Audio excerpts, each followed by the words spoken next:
أعوذ بالله السميع العليم من الشيطان الرجيم بسم الله الرحمن الرحيم الحمد لله وكفى والصلاة والسلام على رسول الله صلى الله عليه وسلم وعلى آله وصحبه أجمعين وبعد السلام عليكم ورحمة الله وبركاته. Dear viewer of Salam TV, once again we want to welcome you here on Salam TV, the Alhidaayah show, the Thursday edition. It is the 8th day of Jamadu Thani, 1445, and the 21st day of December 2023. And we are here on the weekly program of Alhidaayah. We have been running a series of these programs, and when we come to Thursday program, we are always focused on the moral fabric of Islam, and it is something that is very pertinent when it comes to the issue of the moral system, because not anyone, either Muslim or not, would wish to to associate or be a neighbor to somebody who is not morally upright. So we dedicated this program for this issue, and we think that perhaps if we continue with such series, we would be able to to have to raise a generation that will be very good to the Muslim community and the entire world at large. This evening, I'm Menya Ayub Kibedi, your host for this program, and I'm going to have yet another kind of visitor on the show to discuss with me this a topic that I'm about to reveal to you. Just to confirm that I'm not in the studio alone, I wish to invite my sister, who is Sister Alhidaayah, positive parenting advocate, to greet you, and then we shall be able to to kick off our program, inshallah. Barakallahu fikum. Inna alhamdulillah wa salatu wa salam ala rasulillah sallallahu alayhi wa sallam. I'm grateful to Allah, and praise be upon His Prophet Muhammad sallallahu alaihi wasallam. Dear viewers, I greet you in the most honorable manner. Assalamu alaikum wa rahmatullahi wa barakatuh. I'm Alhidaayah Nagolola, a positive parenting advocate. No, barakallahu fikum wa jazakumullah khair. In the studio, I have that visitor, and we are here to discuss a topic to do with positive parenting. It is something you would learn more if you get time to to get glued to this station. It's not a common concept, but positive parenting will get to understand it better. Sister Alhidaayah is a member of the Alhidaayah Foundation, and also a member of Alhidaayah Women and Children Trust, a sisters wing that is interested to do with ladies' affairs and our children, the good nurturing of our children. Once again, I want to welcome you to this program, and today, as we said, we are going to discuss the issue of positive parenting. But first things first, before we get to positive parenting, I think we need to get an overview, a general understanding of what parenting is, in your perspective as somebody who is an advocate in this area. Before we get to the other aspect of positive parenting, when we talk about parenting in general terms, what are we talking about? You can start from there. Okay, when you talk about parenting, I look at it as a parent-child relationship that looks at raising, protecting, and rearing children, depending on what you want to bring out of them through several strategies. But all of these are focused at bringing out the best version of your child. Yeah. Okay, yes, so that is a general understanding. So it is a deliberate effort to see that you kind of nurture your child to see that he is becoming a better version of him or herself. Now, having seen that as a general meaning, how is positive parenting, because it is what we want to focus on, how is positive parenting different from the general parenting, because it's seemingly to be some concept that is not really within our common folds. How is it really different? What is it, you know, when we talk about positive parenting, and how different is it from the general kind of parenting? Okay, when I look at positive parenting, it's a general concept that requires warmth, love, and it requires a lot of love. It entails a lot of love and warmth when bringing up our children, and it's a concept, a deliberate concept and conscious concept, which requires a lot of wisdom and spirituality when I go to the aspect of Islam.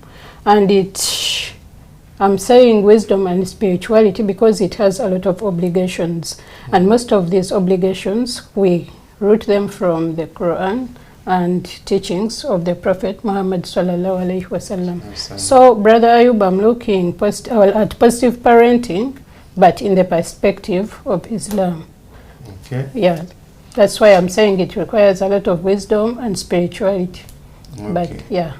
So when we talk about positive parenting, it is in a way biased to Islamic kind of culture, and you know, it is embedded with a lot of love, a lot of care. You take a lot of caution, you know, vis-a-vis embedding in a lot of spirituality in it. Okay, well, that is good. Dear viewer, it is something that we have to learn step by step. So having seen this, you know, it could be really different from what we have as a general concept to do with parenting. I think it is imperative to look at, you know, it should be developed, I think, step by step. So I think there are some fundamental stages that you need to undertake if you have to achieve this. Could we have, you know, some kind of expounding on the kind of stages? If you have to achieve this, what do you have to do, the ABCD? Yeah, when you look at positive parenting, generally parenting is not an easy concept.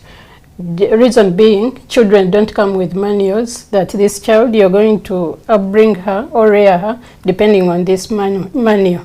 And people have different aspects and approaches of parenting, basically depending on their cultures, where they stay and where they grow up from. But when you look at positive parenting, Islam did us some good by giving us some principles and steps that we have to follow when doing positive parenting. And this is rooted down from the hadith of the Prophet that emphasized, sallallahu alaihi wasallam, that emphasized that when raising children, we've got to go through 3 steps. And the first step being raising a child from 0 to 7 years. That's the first and fundamental step. And the second step being raising a child from 7 to 14 years. And the third step being raising a child from 14 to 21 years. So those are the 3 stages of positive parenting in the Islamic perspective. Okay, so essentially we are talking, when we are defining a child, we define him or her in 3 phases, from 0 to 7, then 7 to 14, and 14 to 21. So when we are to what is entailed in 0 to 1, if we can have 0 to 7, around that kind of age bracket. Okay, 0 to 7. This is the fundamental stage of child upbringing as regards to the hadith of the Prophet. He told us you play with them right from in the first 7 years. You play with them. It generally entails raising a child in a manner that is in a playful manner, in a lovely manner, and in a warm manner.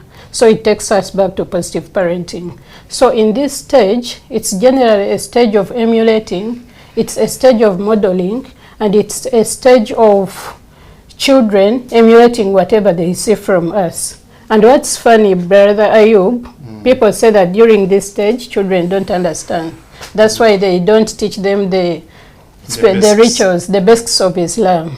But what's funny, whatever you do during this stage, when a child is still young, they emulate it and they copy it. And whatever you feel you want to put in your child, what you want to see in your child when he's a grown-up, you've got to utilize this stage. This is when you inculcate in them the values and virtues you want to see in them, in their character when they grow up. So most of the things, we've got to incorporate our children in our programs and put whatever virtue of Islam and moral aspect in our children that you want to see in them when grown up. For example, prayers. When you pray with your child, this child will learn it, it will stick in his heart, and he will know that this is what I'm supposed to do as a Muslim. When you do dhikr with your child, this child will emulate whatever you're doing. Take an example of a little girl. For example, for me, my daughters, from as young as 1 year, whenever you're going out and she wants to follow you, she will grab a veil, knowing that you can't take her out without a veil. She has to put on a veil so that you can go with her. So she knows it. I don't sit them down and tell them from 0 ages that you're supposed to put on a veil, but they are emulating it from me, from whatever they are seeing me doing. So this is the fundamental age where we inculcate the morals we want to see in our children when they grow up, but we do it in a lovely and friendly manner, in a playful manner. Yeah. So meaning the way it is done, it is majorly to do with emulation of the person who is upbringing. If it is this way, then I mean it should be like this person whom she or he is emulating should be doing certain kind of routines. What can we have in terms of the daily, either daily or weekly? What can we have this person who is, suppose in quotes, should be somebody who should be a role model? What can we have within this age bracket? This role model should be doing ABCD, so that by the age of 7, this child should have emulated at least A, B, C, and D. The kind of ways that this person should be emulated. Yes. We presume that by the age of 7, your child should have grasped the fundamentals of Islam that are done in a daily life of a Muslim. For example, the daily routine of waking up. Your child should know from as simple as small things as saying a dua when they wake up. They should know small things like self-administration, that when I wake up, maybe I said a dua, I greet mommy, I go and do self-administration, I brush my teeth, I go to the prayer mat, because that's what they see you doing. They should know that a Muslim, after praying, he sits back and does some dhikr. Because for me, I see small children, even if they don't know what to say, but you see them struggling to say at least something after prayers. And you see them looking at the older ones to emulate what you're saying. One time, my small girl, she's now 5, she was like, but you guys, you say a lot of things. Most of them, I don't know them. I know just a little few. Then I told her, you will grasp with time. You'll go on grasping them. So she was bothered to see that for us we are saying a lot, and for her she is saying less. So the things she's doing here are the things they are going to do when it comes time for exercising. Things like how they should put on. Things like getting ablution. However much they may not be perfect, but at least they will be knowing the basics. Things like the table manners, how they are supposed to do and to say when they are going to eat, how they are supposed to eat, how they are supposed to sit, such small things. Bedtime routine, the du'as they are supposed to say when going to bed, such fundamental things.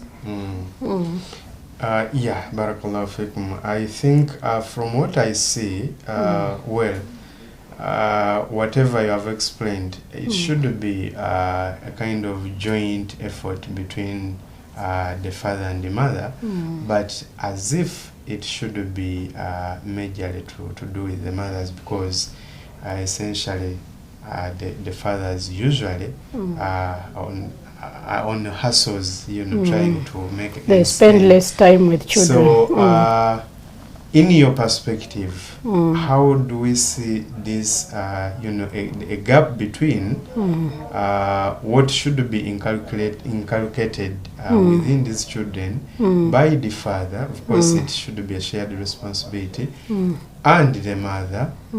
I see there is much to do with the mother than the father. But now, the little time that the father should be having with the children, what could be the very fundamentals, at least what a man or a father in a homestead should contribute at least to these children? Okay.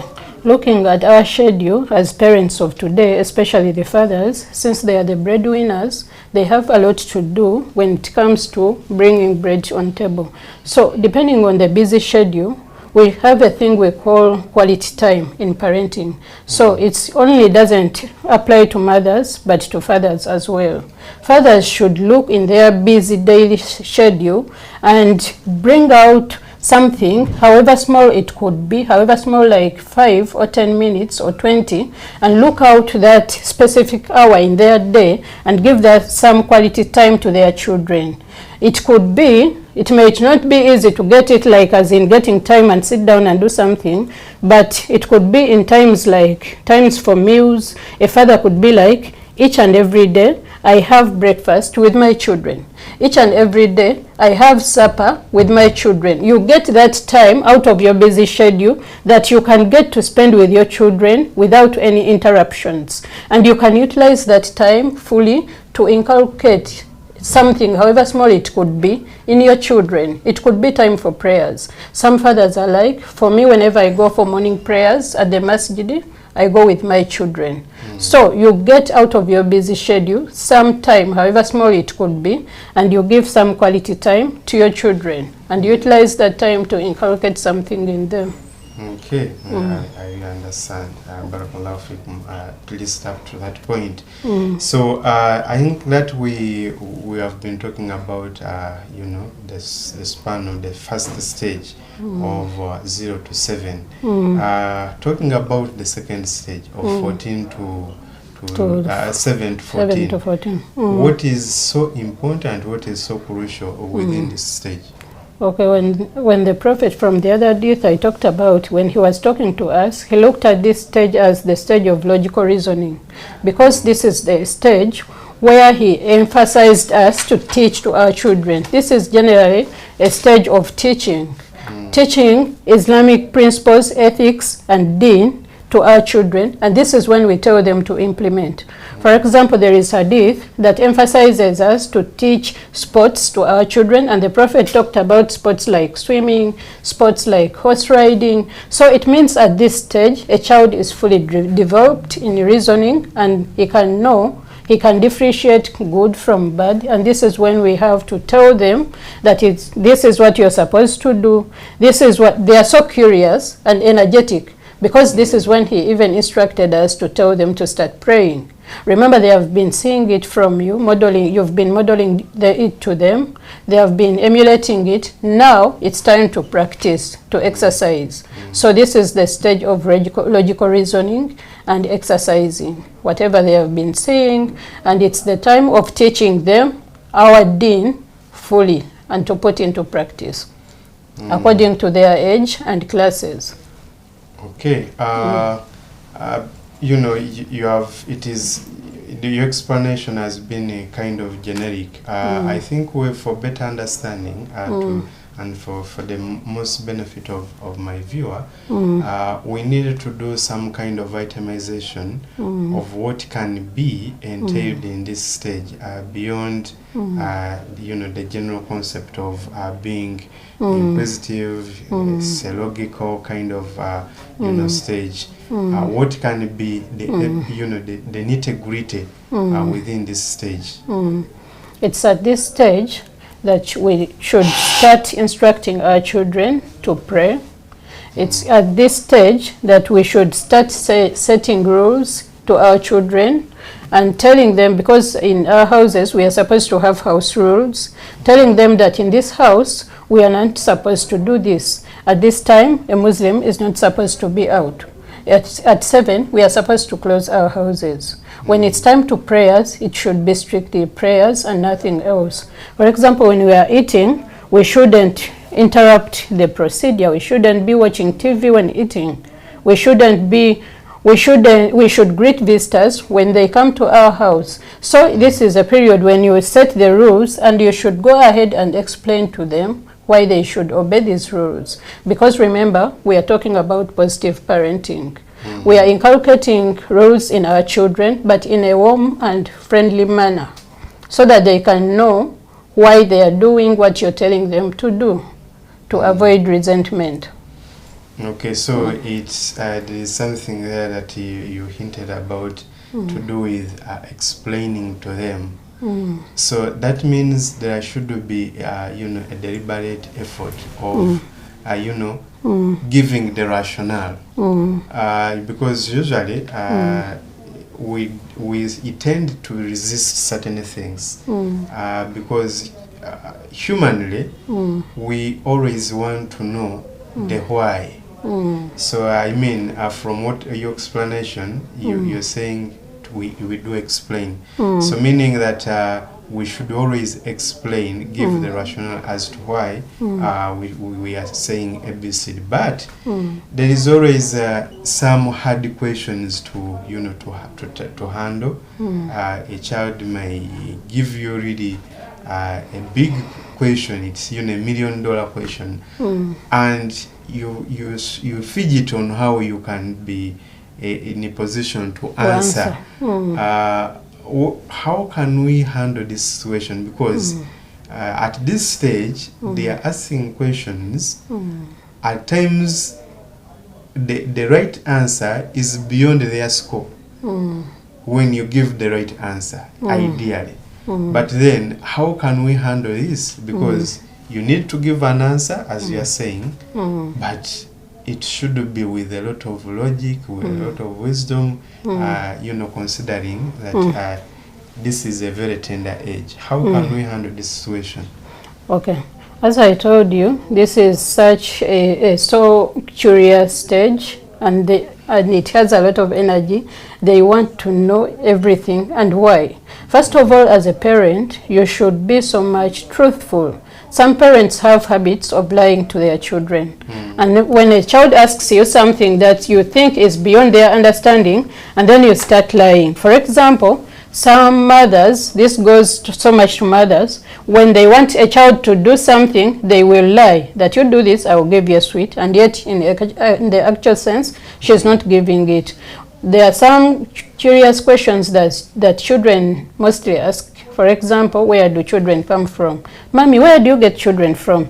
And then some mothers, because they think it's beyond the child's understanding, she can't give it as it is, then she starts lying that children are plucked from trees. So what you're doing, you're showing a child that at any stage in life, at one moment in life, you can lie if you want to be to save yourself out of the situation.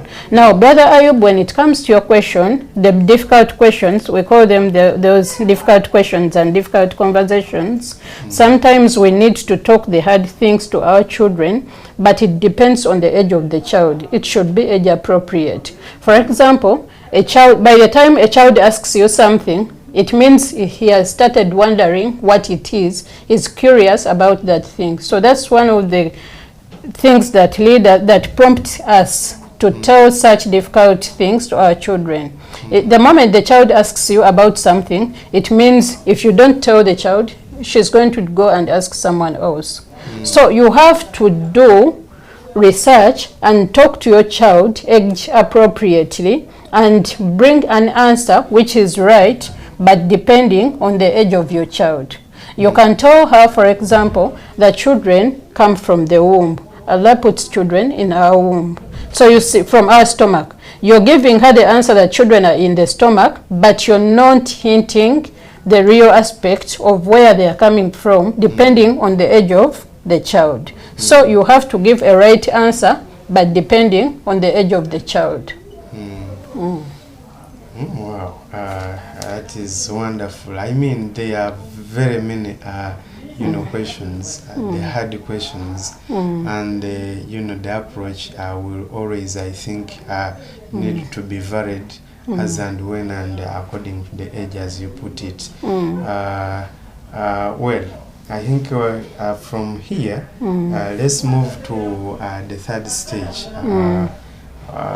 You said, is it 14 to 21? What is within this stage? Okay, this stage is majorly the stage of the children in this stage. They feel like they want to be independent.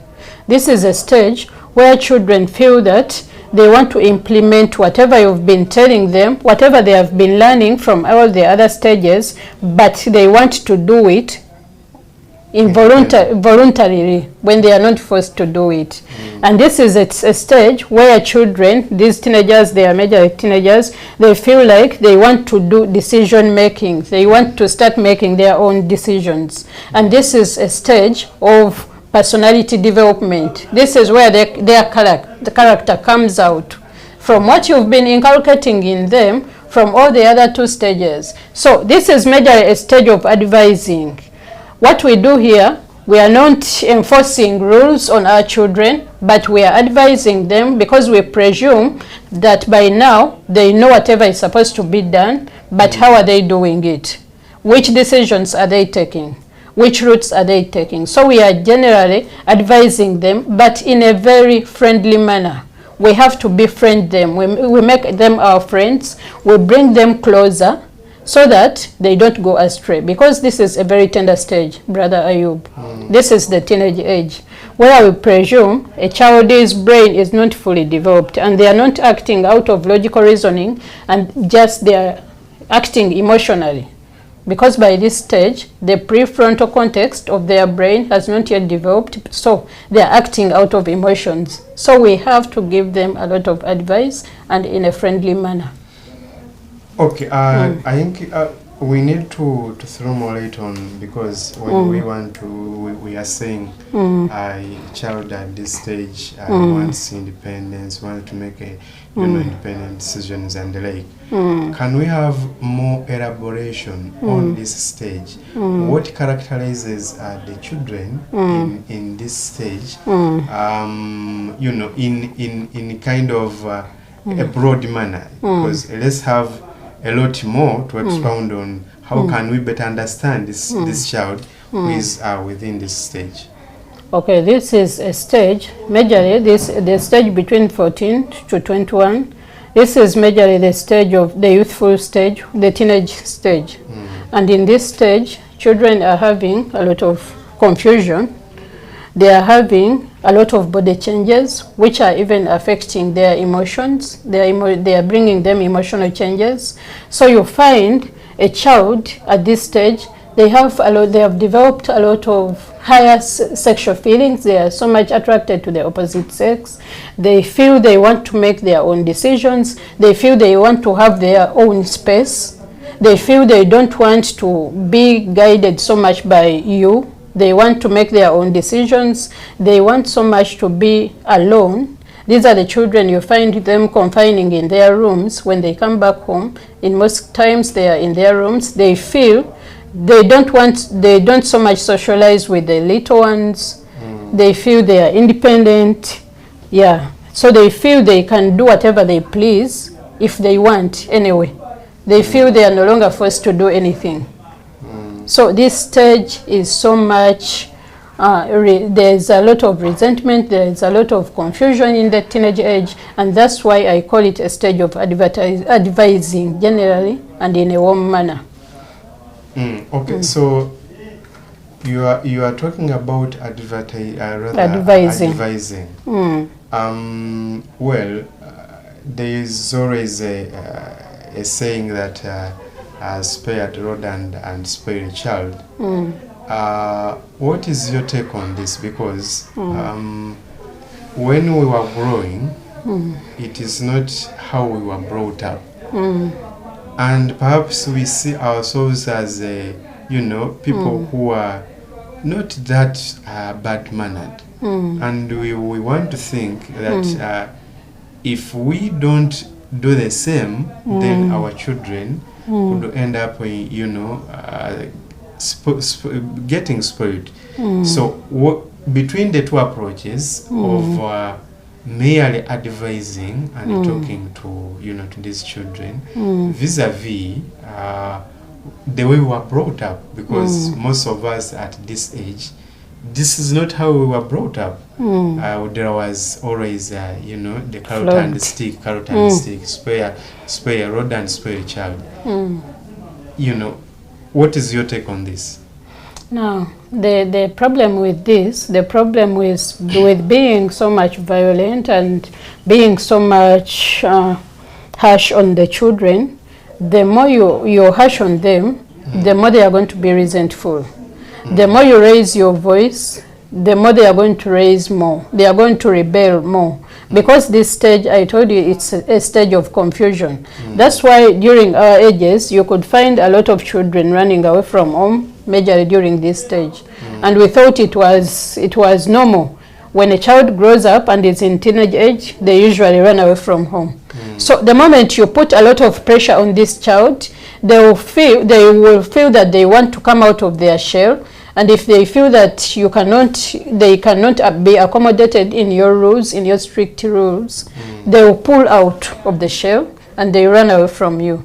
So the more you raise your voice, the more you are harsh on these children, the more you scream, the more they are going to become resentful, and the more they are going to become rebellious and run away from home. Because we presume that under positive parenting, our home is supposed to be a safe haven for these children. Our home is supposed to be a peaceful place for your children. So they are spending the first 2 decades of their life in this home. And we presume that it's supposed to be a peaceful place for them. So if you want to bring out the best version of your child, we assume that a parent would bring this child closer, will be so much friendly to this child, so that you can talk on the same table, and this child, we presume that he will understand. For example, you can bring out some verses from the Quran. For example, Surah Luqman, that is in verse 14, where it talks about the goodness, being good to parents. So when you bring out such verses that are heart softening to this child, that because we presume that you've been bringing up this child on an Islamic ground, and he will have had some intellectual development in the line of Islam. And when you start bringing up such verses that soften their heart, we presume that they will start listening to you, but when you're calm. But the more you raise your voice, I don't think these children will listen to you, but instead they will rebel and resent. Okay, well, I think that is still because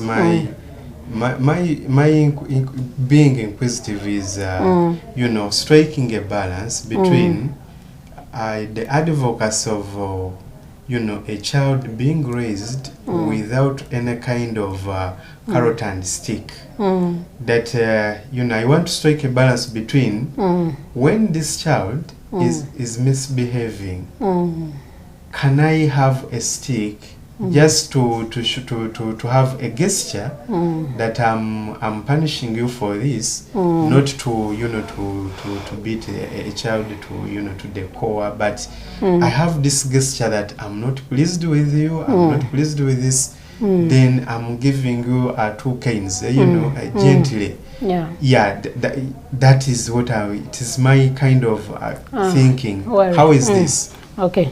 As we wind up. Okay, as we wind up. So you're looking at caning as the only type of punishment that we can give to children, right? So when you look at punishment, as we were brought up. As we were brought up.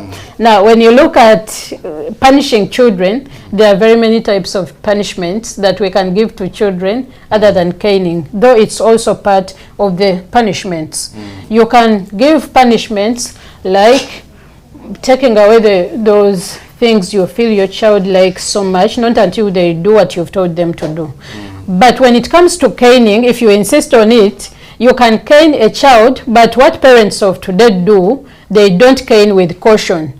They just cane anyhow. For example, by the time we do caning, a mother especially, they are so much angered and they feel they want to beat this child to the last. Let me beat him and he'll, to the core. So even when they cane, they don't tell the child why they are caning.